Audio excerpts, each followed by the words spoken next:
Guys एकदम सुन्नु है, एकदम सुन्नु होला। यो चाहिँ एकदम सुन्नु होला है।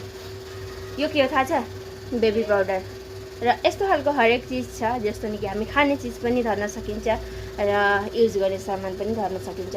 अब हाम्रो यति बिजी लाइफ भएको छ, मान्छेको यति बिजी लाइफ भएको छ कि चिजहरू हामी किन्छौँ नि, किनेपछि त्यसको एक्सपायर भएको छ कि छैन त्यो चाहिँ चेक गर्नै भुल्छौँ के हर चिज। अब मैले अस्ति यो पाउडर किनेर ल्याएँ र यसको एक्सपायर कहिले भएको भन्दाखेरि 25/4 यो भएको थियो।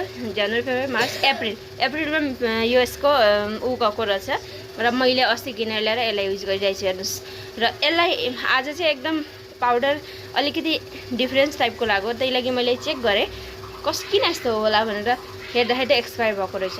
र यस्ता खालको हरेक चिज नोट गर्नुपर्छ हामीले। खाने चिज, अब बच्चाहरूको कुरा आयो, बच्चाहरूलाई हामीले चिप्स भयो, यस्ता हरेक चिजहरू, प्याकेटिङ चिजहरू खुवाउँछौँ जसमा नि कि ड्रिङ्क्सहरू हुन्छ, जुसहरू हुन्छ जसमा नि कि ऊ लेखेको हुन्छ, एक्सपायर डेटहरू सब लेखेको हुन्छ।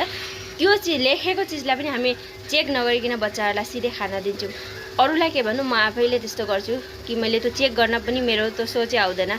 यति बिजी लाइफ भइदिएको छ अहिले मान्छेको कि त्यो चेक गर्ने पनि टाइम छैन। हामीले आफै हाम्रो बच्चाहरूलाई त्यस्तो चिजहरू खान दिन्छौँ जुन कि हामीले चेकै गर्दैनौँ, चाहिँ एक्सपायर भएर खतम भएको बिग्रेको चिजहरू पनि हामीले त्यो चिजलाई नोटै गर्दैनौँ। हो गएन गाइस?